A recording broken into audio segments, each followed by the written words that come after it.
예, 오늘 말씀은 뭐 여러분 너무 잘 아시는 말씀이죠. 뭐 설교도 많이 들으셨고 또 암송하는 구절도 많은 본문이라고 생각이 되는데요. 자, 오늘 읽은 말씀을 가지고 열매 맺는 비결. 자, 하나님은 우리 삶에서 열매를 보기를 원하세요. 열매를 보기를 원하세요. 우리 인생이 참 열매가 많은, 정말 성령의 그 9가지 열매가 맺혀 있는 그런 아름다운 인생이 되는 것, 그게 예수님의 소원이에요. 소원. 그래서 죽으시고 우리 안에 성령을 보내시고, 그죠? 성령의 열매를 맺히기를 이 시간도 기대하시고 하나님 보좌 우편에서 기도로 도우시는 줄로 믿습니다. 여러분 열매 맺어야 되겠어요. 우리 열매가 있어야 됩니다. 우리 옆에 분에게 한번 인사할까요? 열매가 풍성한 인생 되시기를 축복합니다. 이렇게 인사하겠습니다. 열매가 풍성한 인생 되기를 축복합니다. 아멘. 예, 맞아요. 우리가 예수님을 주님으로 영접하면 그 순간에 우리 안에 누가 오세요? 누가 오시죠? 성령님이 오세요. 그 순간에 우리는 영적인 사람이 되고 하나님의 자녀가 되고, 그 다음부터는 우리 안에 계신 성령이, 그분의 양자 삼으시는 영이거든요. 우리를 하나님의 자녀로 만들어가는 그 성령께서 우리 안에 역사하셔서 우리에게 늘 선한 욕구를 주시고 하늘의 욕구를 주시고, 전에는 땅의 욕심을 따라 살았는데 이제는 주님의 소망을 가지고 살게 도와주시고 그렇게 살 수 있도록 능력을 주시고, 그래서 우리 안에 성령의 열매를 맺어주세요. 누가요? 성령님이 그 일을 하려고 우리 안에 오셨다고요. 성령님이 맺으시는 열매가 뭡니까? 오직 성령의 열매는 뭐죠? 사랑과 희락과 화평과, 그죠? 자비와 양성과 충성과 온유와 절제니 이와 같은 것을 금지할 법이 있다 없다? 없느니라 그랬어요. 성령이 우리 안에 오시면, 그 성령을 따라 살면 이런 열매가 우리 안에 맺히는 것을 막을 법이 없다는 거예요. 맺게 돼, 당연히 맺어야 된다는 거예요. 여러분, 사랑의 열매, 충성, 자비, 온유 열매 맺으셔야 됩니다. 우리 안에 이런 열매들이 나타나야 돼요. 그래야 예수 믿는 거라는 거예요. 그래서 우리가 늘 삶 속에서 사랑하는 사람이 되고, 기뻐하는 사람이 되고, 평안을 누리고 인내하는 사람이 되고, 친절한 사람이 되고, 선한 사람이 되고, 약속을 소중히 여기는 사람이 되고, 온유한 사람이 되고, 절제하는 사람이 되고, 이런 성령의 열매를 맺는 것, 우리가 이런 사람으로 변화되는 것, 이걸 보는 게 정말 예수님의 기쁨이고 소원이에요. 소원. 여러분, 자녀를 키울 때도 자녀를 향한 소원이 있으시잖아요. 우리 애가 잘 되고 어디 가든지 인정받는 자녀가 되기를 원하는 그 마음처럼, 그래서 자녀가 그렇게 되기를 위해서 부모가 어떤 수고와 노력을 아끼지 않는 것처럼 하나님이 그러세요. 우리를 향해서. 그렇죠? 자, 그런데 이런 모든 성령의 열매를 완전하게 맺으신 한 분, 우리 본이 되는 모델이 되는 분이 한 분 계시는데, 그분이 누구십니까? 그분이 바로 주님이세요. 주님은 말씀만 하시는 분이 아니고, 그렇죠? 실제로 인간이 돼서 오셔서 인간은 이래야 되는 거야. 이렇게 본을 보여주시고 우리가 모델이 되어주신 분이 예수님인 줄로 믿습니다. 그리고 그분의 영, 성령을 보내주셔서 예수를 닮은, 당신을 닮은 하나님의 자녀들로 우리를 양자 삼아 가시는 그 성령이 우리 안에 와 계시는 거예요. 여러분, 그래서 예수 믿는 이 모든 과정이요, 예수님을 닮아가는 과정, 이 기간인 거예요. 좀 닮아가셔야 돼요. 예수님 얼마나 닮으셨습니까? 닮아가야 됩니다. 자, 왜 성경에서 인격이 변한다는 표현을 하지 않고 성령의 열매라는 표현을 쓰고 있는 걸까요? 왜냐하면 우리를 이제 오늘 예수님이 나무로 설명을 하잖아요. 나무. 나는 나무고, 우리가 나무가 아니고요. 예수님이 나무고, 우리는 뭐예요? 가지래요, 가지. 그 나무에 붙어 있는 가지라는 거죠. 자, 왜 열매라는 이야기를 하시냐면, 열매는 그 나무가 어떤 나무인가를 보여주는 본질인 거예요. 그렇죠? 포도 열매가 맺혀 있으면 뭐예요? 포도나무예요, 포도나무. 사과 열매가 맺혀 있으면 사과나무예요. 포도나무가 사과 열매 맺지 않습니다.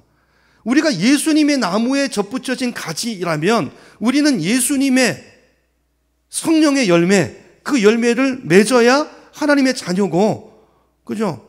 우리가 성도라는 거예요. 그러므로 우리의 성도됨, 내가 진짜 성령 받았나? 내가 정말 구원 받았나? 하나님의 자녀 맞아? 그건 교회 나오는 걸로 증명되는 게 아니고, 일주일에 교회 몇 번 이게 아니고, 내 삶이, 내 인격이 얼마나 예수님을 닮았냐는 거예요. 얼마나 성령의 열매가 맺혔느냐가 나의 나됨을 증명하는 거, 보여주는 거라는 것입니다. 여러분, 나무는요, 뭐 시골에 사신 분들은 잘 모르지만 저는 모르겠더라고요. 저게 무슨 나무인지. 몰라요. 열매를 봐야 알아요. 열매를 봐야. 그죠? 가지 열매가 맺히면, 가지가 맺히면, 아, 이게 가지구나. 가지, 그죠? 가지도 나무인가요? 열매를 보고 알아요. 고추가 맺히면, 고추 달리면 고추나무구나. 마찬가지로 우리 안에 성령님이 와 계시다면, 성령 눈에 안 보이잖아요. 내 안에 성령이 와 계시는 걸 어떻게 알죠? 성령이 와 계시면 성령의 계심이 나타난다고. 이게 성령의 나타나심이라고 그래요.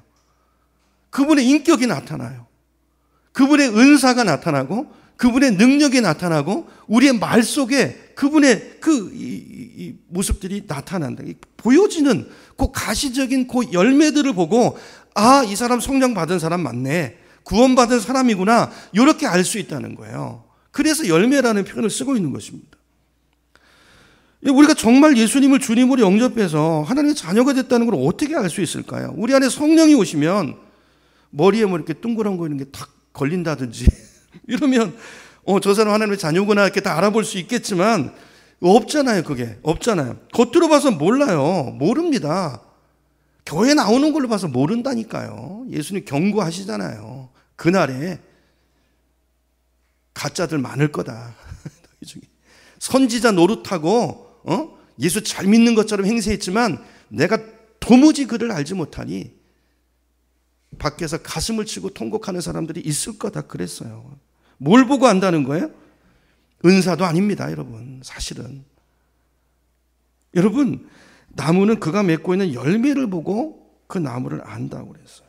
그렇죠? 여러분, 인격의 열매, 성령의 성품의 열매가 우리 안에 있기를 축복합니다. 사랑과 희락과 화평과, 그죠? 오래 참음과 자비와 양성과 충성과 온유와 절제, 이런 것들이 내 안에 인격으로, 이 예수님의 인격이 내 안에 성품으로 자리 잡아가고 있는지를 여러분 점검해 보셔야 돼요.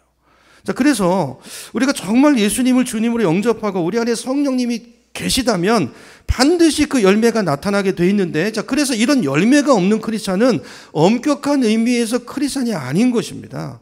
성령의 열매는 내가 하나님의 자녀인지 아닌지, 내 안에 성령님이 계신지 안 계신지, 내가 성령을 따라 사는지 아닌지, 이걸 보여주는 증표라는 거예요. 증표라는 거예요. 말이 아니고 열매로. 여러분, 과일나무가 존재하는 이유가 뭡니까? 과일나무, 여러분, 우리가 사과나무 왜 심죠? 사과나무를 심을 때는 그 열매를 보고 싶은 거 아니에요? 열매를 따서 먹을 그 소망을 가지고 사과나무를 심는 것이고, 포도나무를 심을 때는 포도 열매, 그걸 기다리는 거죠. 그걸 딸, 그 소망을 가지고 심는 것처럼, 예수님 성령의 열매를 맺으라고 말씀하실 때는 뭐냐면요, 그걸 보고 싶다는 거예요. 내가 그걸 좀 보고 싶다. 여러분, 이건 바꿔서 말하면 우리를 구원하신 목적이, 우리 안에 성령을 보내신 목적이 바로 이 열매를 맺게 하기 위해서라는 거예요. 이게 목적. 그러니까 이게 얼마나 중요한 것입니까? 이게 굉장히 중요한 거예요. 여러분, 이 열매, 오늘 이 열매를 맺어야 되는데, 주님의 소원인데 그럼 어떻게 열매가 맺히는가? 오늘 이제 그걸 보기를 원하는데요. 자, 1절로 다시 가봅니다. 1절부터 천천히 볼 텐데요. 예수님 말씀하세요. 나는 참 포도나무고 내 아버지는 농부라. 분위기를 아시겠죠? 물은 내게 붙어 있어 열매를 맺지 아니하는 가지는 아버지께서 그것을 제거해 버리시고, 물은 열매를 맺는 가지는 어떻게 해요? 더 열매를 맺게 하려 하여 그것을 깨끗하게 하시느니라. 깨끗하게 한다는 말의 원어 뜻은요, 손질한다는 뜻이에요. 손질한다. 이게 어원이 같은 뜻인데, 이제 우리말 성경 번역을 이렇게 해놨는데 대부분 다른 번역에는 손질한다로 번역이 돼요. 그게 문맥상 맞는 거죠. 맞는 것 같아요.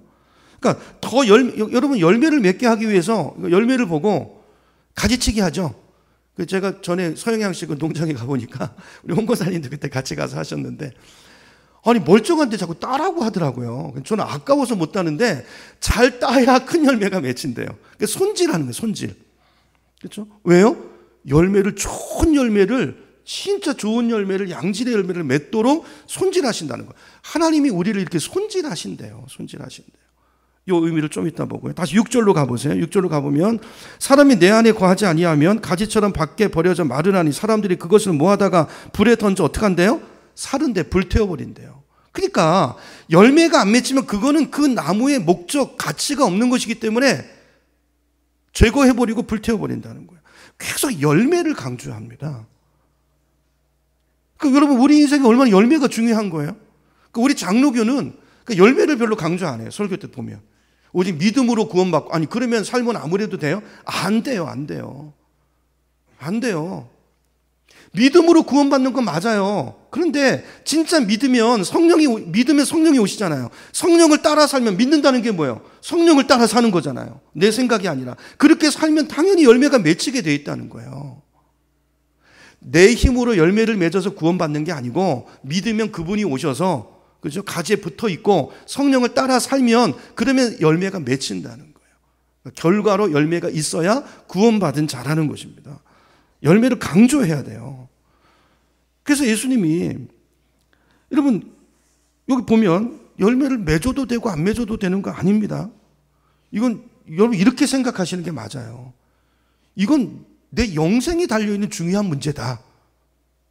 열매가 안 나타나면 회개하셔야 돼요. 내 안에 진짜 성령이 있나? 여기도 생각하셔야 돼요. 내가 그분을 의식하고 사나? 그분을 따라 사나? 내가 믿기는 믿는 건가? 교회만 다니는 거 아닌가? 생각하셔야 돼요. 반드시 있어야 돼요. 자, 그러면 어떻게 열매를 맺을 수 있을까? 이게 중요하죠. 자, 5절 가봅니다. 5절. 자, 5절 같이 한번 읽습니다. 시작. 나는 포도나무요 너희는 가지라. 그가 내 안에 내가 그 안에 거하면 사람이 열매를 많이 맺나니 나를 떠나서는 너희가 아무것도 할 수 없습니다. 자, 여기 보니까 열매를 맺기 위해서 너희 고행해야 된다. 산에 가서 도 닦아야 된다. 이런 노력해야 된다. 이런 말씀 하나도 안 하세요. 아주 간단한 해결 방법 한 가지만 말씀하시는데 그게 뭡니까? 어떻게 하면? 어떻게 하면요? 거하면. 우리한테 요구하시는 건 요거 하나예요. 거하면. 도 닦는 거 아니에요. 수행하는 거 아닙니다. 주님 안에 거하면. 거한다는 게 뭐죠? 거한다는 말을 풀면요. 원어 뜻은 같이 산다는 거예요. 예수 믿는 거는 그분과 같이 사는 거예요. 내 안에 야 같이 살자. 내가 네 집에 들어갈게. 마음을 열면 계시록 말씀이죠. 그분이 내 안에 들어와서 밥 먹을 때도 같이 먹고 화장실 갈 때도 같이 가고 사업할 때도 같이 하고 주님은 이렇게 하길 원하세요. 우리의 모든 일에 우리의 주님이 되고 싶어 하세요. 모든 삶의 영역 속에서 우리가 그분을 초대하고 그분과 함께 살기를 원하세요. 이게 예수 믿는 거예요. 예수 믿는 거예요.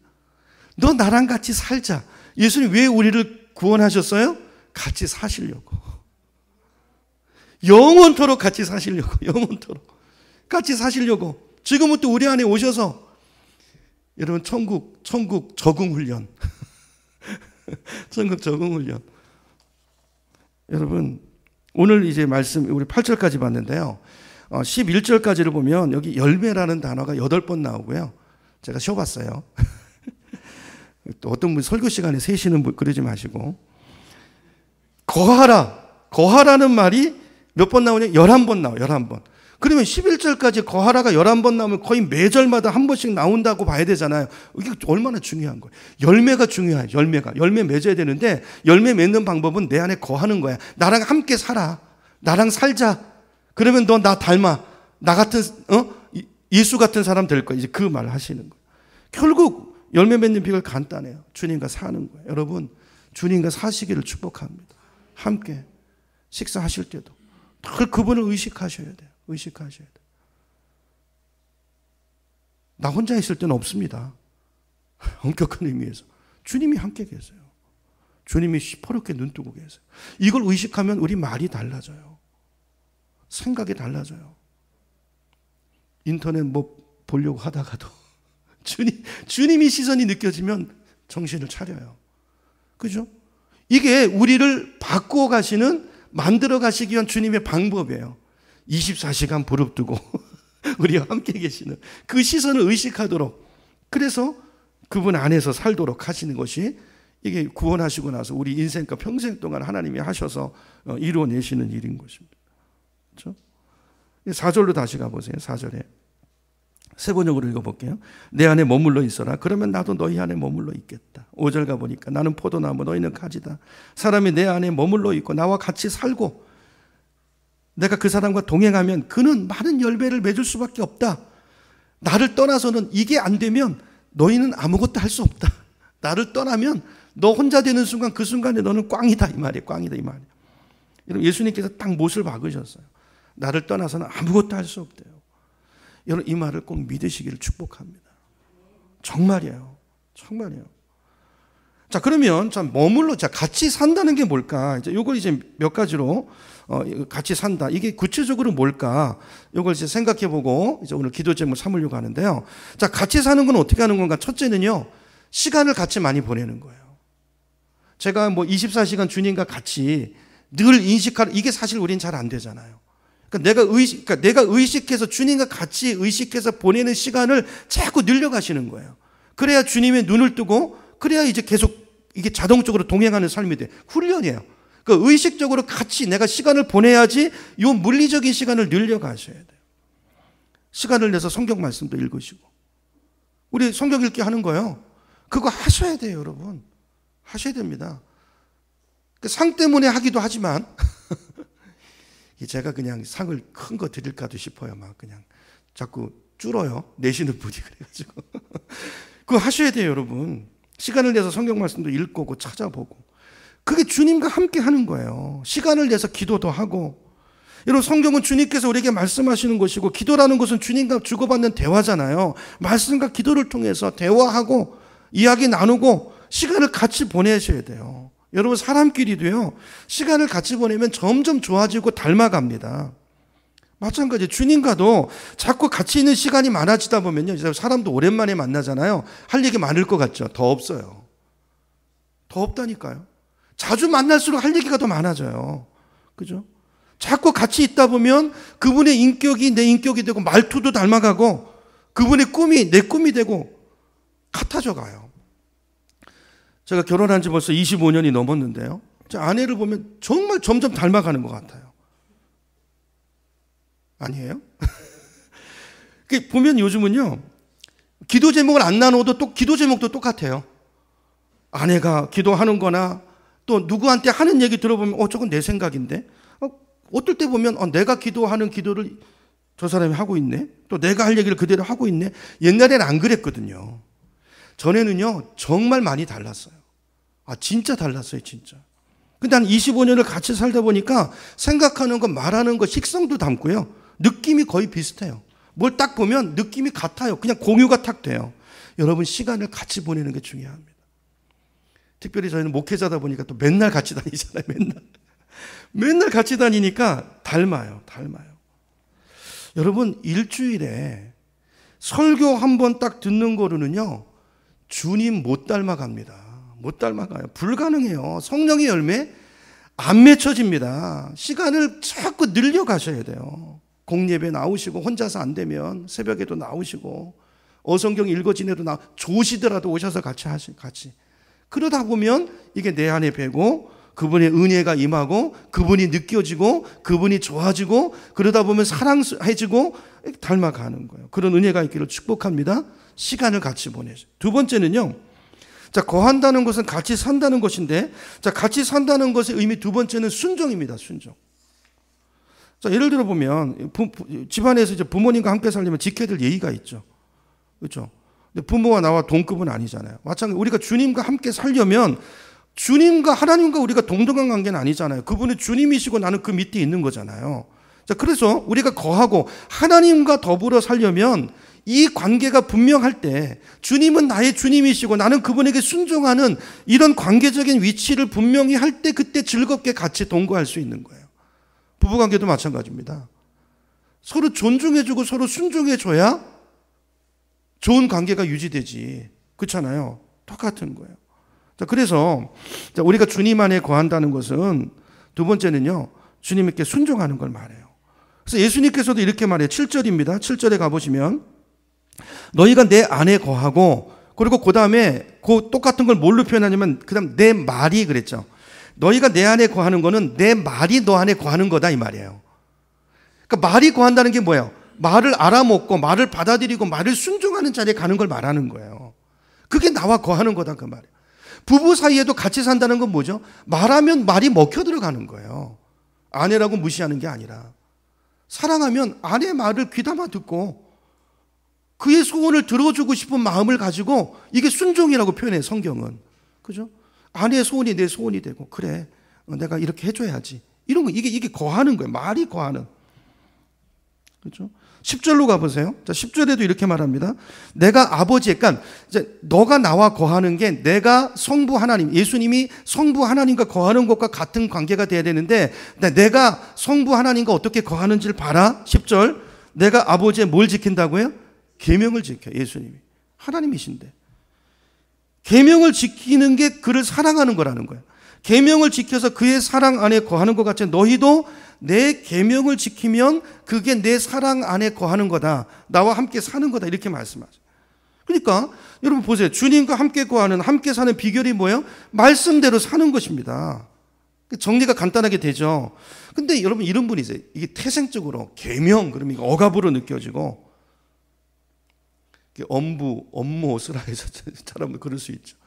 잔소리 부담스럽고 힘들게 느껴지는 분이 있을 텐데 계명 그러니까 이게 어감이 그랬죠. 여러분 하나님의 소원 이럴 것 같으면 훨씬 부드럽게 들리죠. 사실 계명은요 우리를 향한 주님의 소원입니다. 소원. 우리가 사랑하는 사람이 있으면 그 사람이 원하는 거를 해주고 싶잖아요. 아니에요? 그렇죠. 사랑해 보셨잖아요. 해주고 싶잖아요. 자녀를 사랑하면 자녀가 눈빛만 글리가도 그 뭔데? 해주고 싶어요. 다 들어주고 싶어요. 그게 부모 마음이에요. 아내를 사랑하면요, 아내가 원하는 거 해주고 싶습니다. 그죠? 어디 가다가 이렇게 눈여겨보면 그거 사주고 싶고 그래요. 남편을 사랑할 때는 남편이 하고 싶은 거 해주고 싶어요. 마찬가지라. 우리가 주님을 사랑하면 나를 향하신 그분의 소원을 들어드리고 싶은 그 마음이 생기는데, 여러분 그 소원이 뭐예요? 예수님의 소원은 여러분 우리 행복입니다. 요즘 우리 새벽에 신명기에서 보고 있는데요. 여러분 계명은 우리 행복을 위해서 주신 거예요. 부모가 자식을 잔소리하는 게 부모 행복 위해서입니까? 나중에 키워서 잡아먹으려고 어디다 써먹으려고 그러는 거예요? 그런 나쁜 부모죠. 내가 도대체 너한테 바라는 게 뭐 있냐? 지난주 신명기 말씀이죠. 네가 잘 되는 것밖에 없다. 그게 내 소원이다. 이 하나님이 우리를 향한 마음이에요. 여러분 우리 가정을 향하신 하나님의 소원이 뭘까요? 여러분의 가정을 향한 하나님의 소원이 뭘까요? 행복이에요, 행복. 여러분 가정이 행복하고 화목한 거예요. 그래서 에베소서 말씀, 골로새서 말씀이 얘기하는 거예요. 아내들한테 남편에게 복종해라. 남편한테는 예수님이 교회를 위해서 자기 생명을 준 것처럼 너 아내를 그렇게 생명 바쳐 너 죽을 각오로 아내를 사랑해라. 자녀한테는 부모를 공경해라. 부모한테는 자녀를 노엽게 하지 마라. 이게 잔소리입니까? 이 말씀 왜 주시는 거죠? 하나님 위해서예요? 아니에요. 너 가정 행복하라고. 너 가정 행복하라고 부부 만나게 해주고 자녀 낳고 그렇게 가정 꾸리게 했는데 불행하잖아요. 왜요? 이 말씀을 벗어나서 그래요. 율법은 우리 가정을 향한 주님의 소원입니다. 그게 율법으로 와 있는 거예요. 하나님은 우리 생업을 향하신 소원이 있어요. 교회를 향하신, 여러분 인생을 향하신 하나님의 소원이 있다고요. 여러분 주님 안에 거하는 사람은 어떤 사람일까요? 나의 모든 삶 가운데서 이 주님의 소원을 이해하고 주님을 제발 오해하지 말고, 그분은 우리를 쥐어짜서 당신의 뭐를 채우시는 분이 아닙니다. 하늘과 땅의 천재 주제이신 하나님이, 그분이 뭐가 아쉬워서 당신의 아들을 내어주시고 그 아들을 죽이시고 그 핏값으로 우리를 구원해 내셨겠냐고요. 그리고 뭐 때문에 그 성령을 보내셨겠냐고요. 우리 행복을 위해서요. 내비둬서 안 되니까. 내가 내 열심으로 내 사랑으로 네가 행복한 걸 내가 보고야 말 거야. 신명기에 마침내 복을 주려 함이니라. 여러분 이게 우리를 향한 주님의 소원인 줄로 믿습니다. 그러니까 주님 안에 거하는 사람은 함께하면 주님의 이 마음을 알아요. 자식도 철이 들잖아요.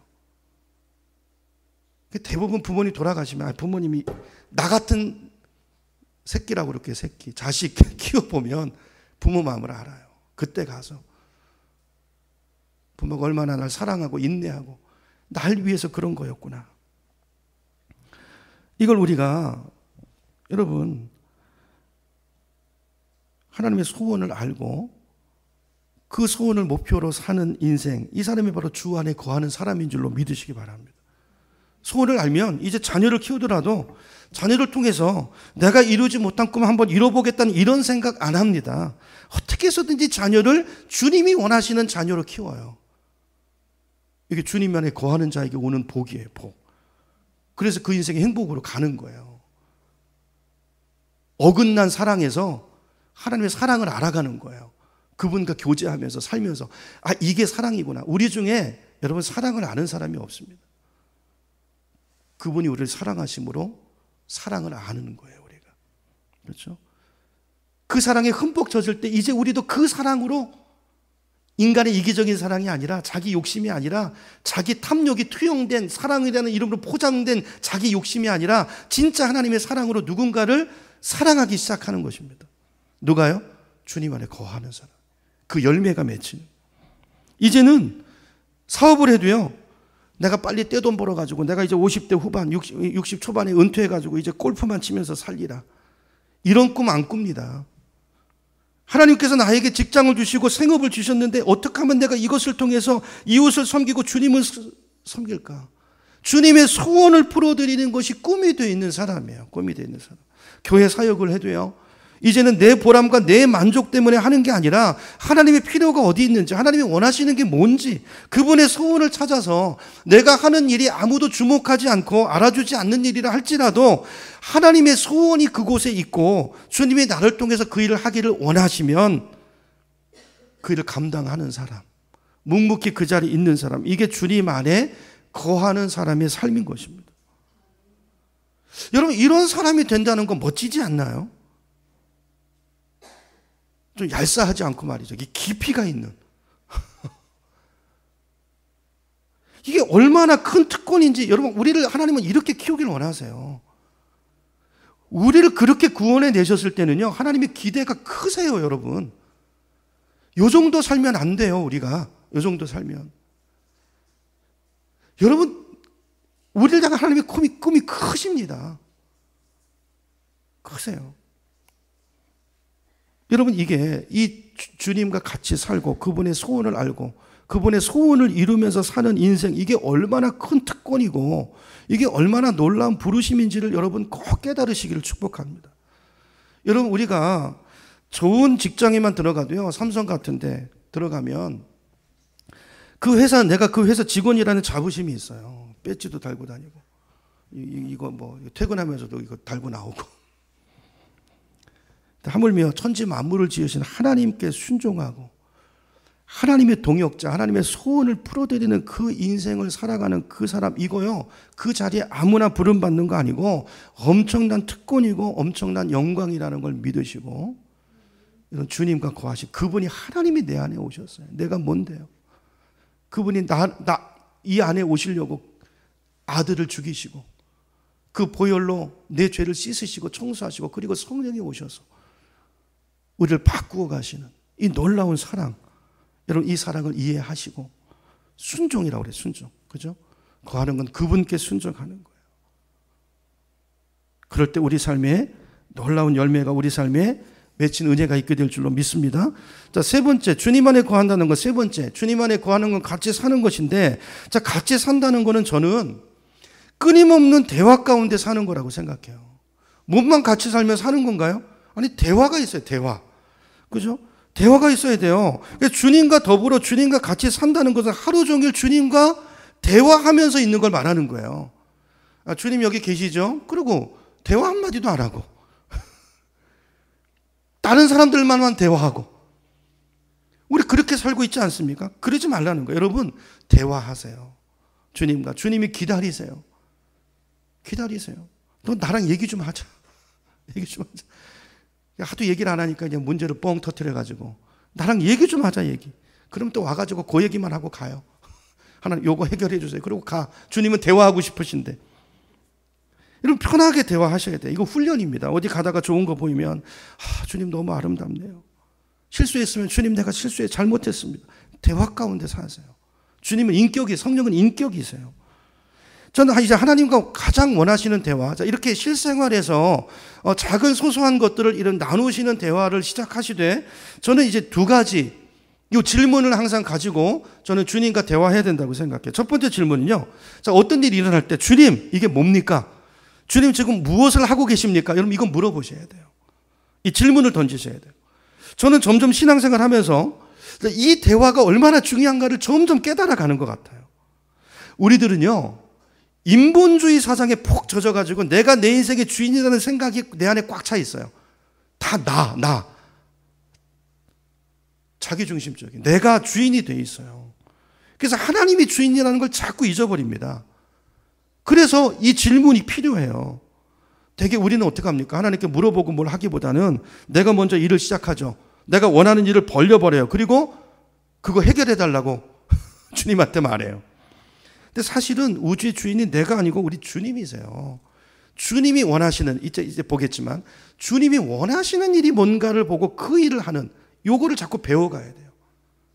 내가 원하는 거 하다가 맨날 이거 평생을 이 치닥거리 하는 요 수준의 대화가 아니라, 주님 뭔가 우리를 크게 보시고, 우리가 뭔가를 도모하기를 원하시는데, 그 수준에 있으면 아예 도대체 못 써먹죠. 맨날 일만 버리고 다. 그래도 사랑하시지만, 그래도 사랑하세요. 근데 일은 못하세요. 그렇죠?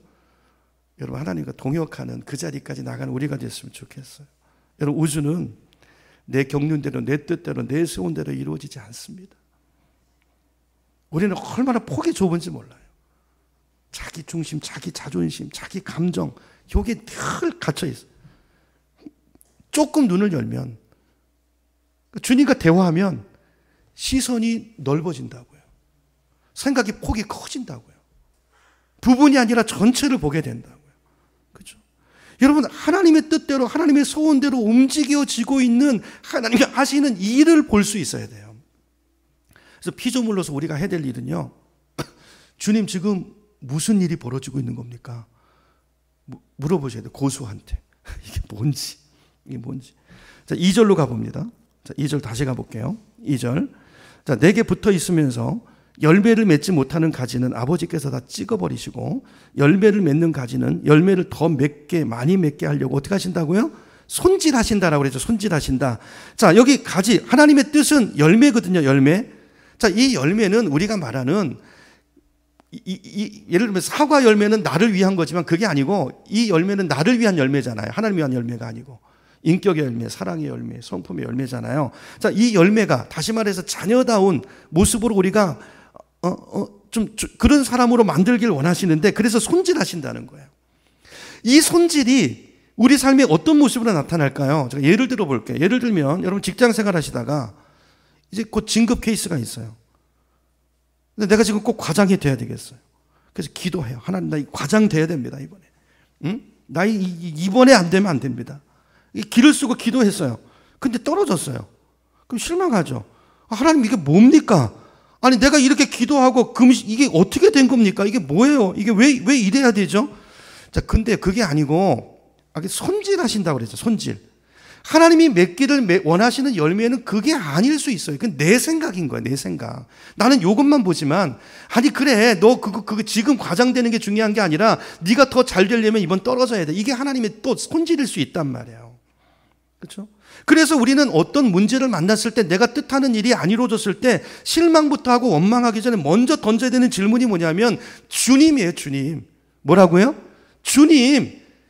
내 인생의 주인인 주님. 지금 어떤 일이 일어나고 있는 겁니까? 내가 왜 떨어졌습니까? 주님 뜻이 뭡니까? 이걸 물어야 된다고요. 어떤 경우는 내가 그거 잘 돼서 과장이 되면 사람 만나서 영업과장, 술도 많이 먹어야 되고 내가 생활이 바빠져서 가정생활도 무너질 수 있고 교회생활도 잘 못할 수 있으니까 필요 없는 거 치워버리기 위해서. 너 그게 중요한 게 아니다. 더 본질적인 거를 바라보게 하기 위해서, 그래서 지금 필요한 열매는 이거야. 그건 다음 단계야. 이거를 주님께서 그래서 막고 계신 건지 모른다고요. 이게 손질하고 계신. 가지치기, 그건 너 지금 필요 없어. 떼버려. 근데 뗀 것 같지만, 저는 그거 하나 떼는 너무 아깝더라고요. 저는 맨날 야단 잘 맞았는데, 우리 권사님은 잘 떼시더라고요. 권사님은 톡톡톡. 잘 되시네. 농사를 해보셔서. 여러분, 삶의 역경이나 좌절이 올 때 우린 하나님 어떻게 이럴 수 있습니까?